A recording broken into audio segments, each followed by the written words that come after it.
I have two real short questions. I hope my answers are as short as they From the reports in the final call, you were mentioning a long history of the role of the press in attacking you. But in particular, your paper mentioned that there have been specific threats from one, the JBL. Two, there was a minister who was killed from the Nation of Islam, I believe, in Houston, Texas. And your paper reported that a grand jury had subpoenaed you to come forward and testify. I believe it was reported later on in the final call that that was off, but I'm not sure, so I just wanted to clarify that with you and what the status of that was. And three, with the recent murder of a member of the Nation of Islam in Los Angeles, are you prepared to say that the threats and this campaign is getting beyond words and to direct action, specifically against yourself and the Nation of Islam? Yes. Two, regarding the question of the drug crisis, you... Why don't you let him answer one at a time? Okay. No, it's okay. He can pick and choose what he wants to deal with and how long he wants to talk about. But two, very shortly, regarding the question of the war on drugs, which many people are likening to the COINTEL of the 90s, in relation to the Black Liberation Movement of the 60s, Bennett has called the war on drugs a question of national security. You have said in your statements in the paper has said that the government is using this as part of a conscious plot to attack the black community. So is there a contradiction between that and local appeals from the Nation of Islam here that represented or queried a willingness to work along with Bennett and to work along with the government and to work along with the police department to help solve the problems? So can you say that the government has a plan on the one hand to destroy us through this campaign, and then on the other hand, at the same time, express a willingness to work with them? And just finally, would you please comment on the role of the black middle class? Because when we talk about all of these attacks, the bombing in Philadelphia, I was in Atlanta when the 28 youth were murdered. Here in Washington, D.C., 65% of the so-called drug-related murders are unsolved. Now, what's common in all of these is that the administrations in these cities were black. They were traditional civil rights administrations. There was black police chiefs, black mayors, black everything. And yet these things happen in cities that have so-called black leadership. We know that since the 60s, there has been a development of a black middle class, but the other 60 to 70% of black people are suffering worse now than the others. So could you comment on this schism between the black political leadership today, mainstream, and the relationship between that and the worsening condition of black people?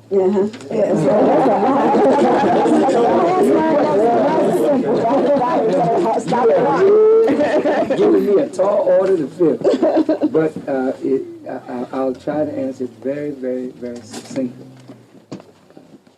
I'll try to start at the back and work to the front. Now, your last question was the black middle class. As you know, the movement of the civil rights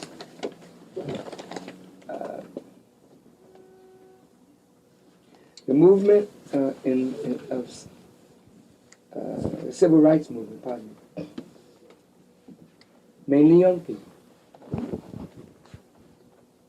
went to jail for and with Dr. King. And young people were outside the movement through Molotov cocktails and whatnot.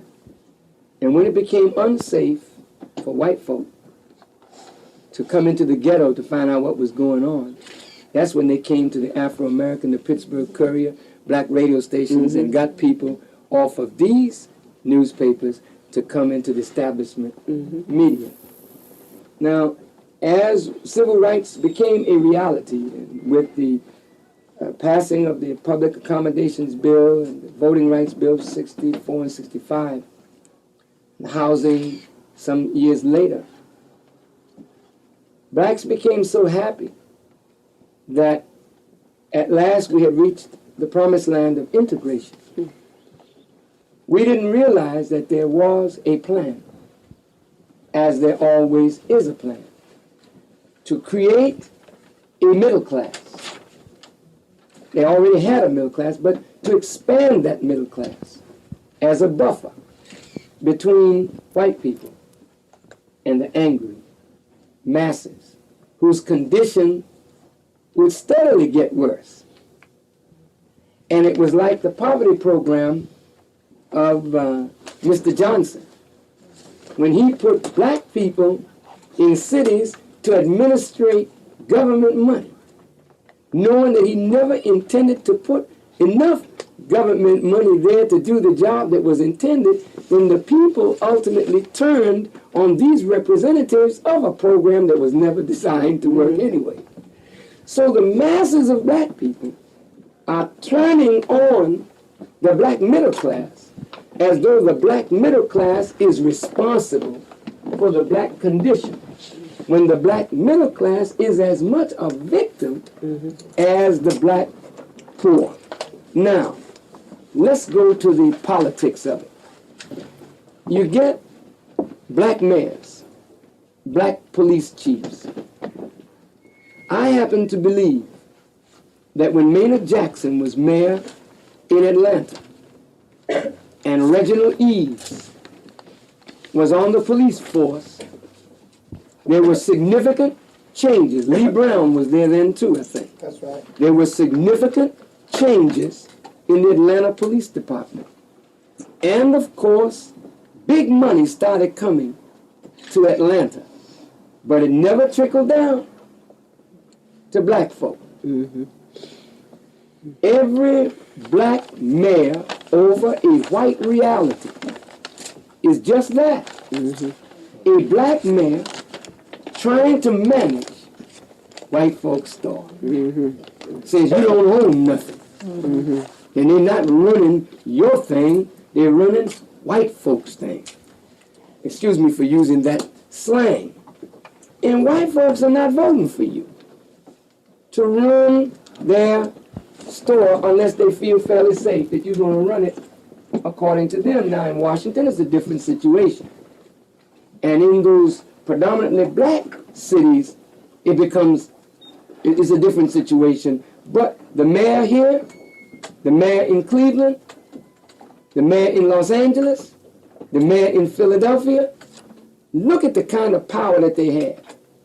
The man that was becoming the most powerful black mayor in this country was Harold Washington. And Harold Washington, as he became mayor, had a constituency in the city council. And by his shrewd maneuvering, setting up new districts and going through the courts and winning, he was able to take over, have the majority in the city council, where he was not only a black mayor as a figurehead, but he had the juice in the city council to run that show. A nearly $50 billion enterprise. The government of Washington, in Washington, never wanted to see a black man with that kind of power, so the FBI sends a mole in to trap members of the city council, some white but more black, to weaken the man's power base. And of course, shortly after his second term victory, he died. And now you see where it is. It's back where it was. I respectfully suggest that the black middle class, some of us, get so enamored with our own personal gains, we begin to equate our personal gain with the easing of the pain of the suffering masses of our people. And we begin to live easy lives, and we go to sleep on the real calling of any of us in office. And so I would hope that the answer, hopefully, is in what you asked. The second thing is the dope busters. There is a plan, no question about it. And the dope busters, with no money, just the word of the Honorable Elijah Muhammad, did a remarkable thing. Minister Aline, where is he? And Captain William, right here, and the Dope Busters went into Paradise Manor and Mayfair Mansions with nearly 8,000 to 9,000 people. And they've held it now for 2 years. Almost drug-free, almost totally crime-free. But they get very little credit from the government that is supposed to be against drugs. The mayor of this city, our own Mayor Barry, was sent proposal by the minister, because if we can do it in a small area with nothing, what could we do if we had some backing? Who's going to back us? Should not the government back us, since they created the problem? And we've got the solution to the problem. Is not it proper that they aid us, since we have shown that we can solve the problem? So by our going to the government, city government, and even Fauntleroy, federal government, and got no answer from either one. And then Mr. Bennett had the gall to stand up and name drug patrols and whatnot around the country, and would not name Dr. Aline. This tells you their complete hatred for Muslims. Right. And they hate the fact that the solution is in the hearts and in the heads of Muslims. And because it is attached to Louis Farrakhan, they can't even recognize the good in it. And that's why they attacked the city council resolution, which was justified. This group should be honored for what they did. Right. So that's second. Now you're going near your second question. What was it, brother? The person was on the escalation of the attacks on you, the subpoena. Okay, now, let's close out with that. Now, our Muslim brother was murdered in Houston in 1982.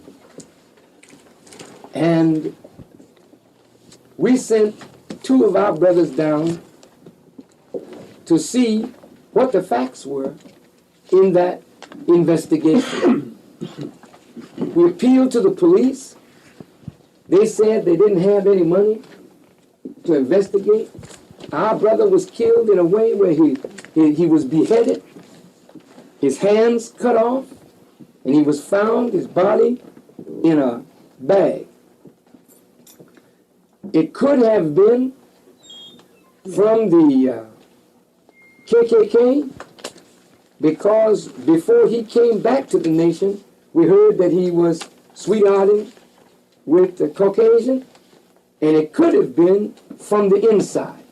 We were trying to determine what that was. The police refused to continue an investigation. In 1987, a black man who was a former Muslim robbed a bank, and he was caught.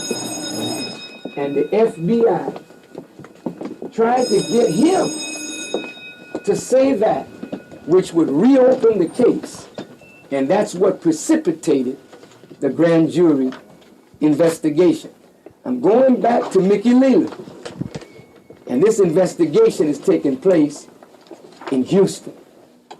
And so the FBI is so anxious to get their hands on Louis Farrakhan, came to my lawyer to serve me with a subpoena, asking for tapes and information that we had gathered on that investigation 6 or 7 years earlier in Houston, Texas.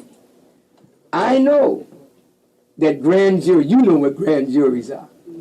They're tools of a prosecutor to put innocent people in tricks If you can get one person to say something different than what you said, then they can choose to indict you for perjury. Well, I refuse. And Mayor Barry's in that condition right now. I refuse. I wasn't going. I was not going to go. Come and arrest me and say you're in contempt. I've been in contempt of this kind of situation. You have to bring something better than that. Okay. You all have to get some courage, because we're not going to go through this if we're not willing to stand and even make some sacrifices for the good of our young people. And I say this, I'm going to answer a few more questions. But beloved, as we get older, vanity goes out the window. That's right. You know, when you're young, you think about you. But when you get older, you start thinking about your children, your grandchildren, Sure do. and the future of your people. And if it means that we sacrifice in this day to make it better for those who come behind, then we should be willing to do that, at least some of us.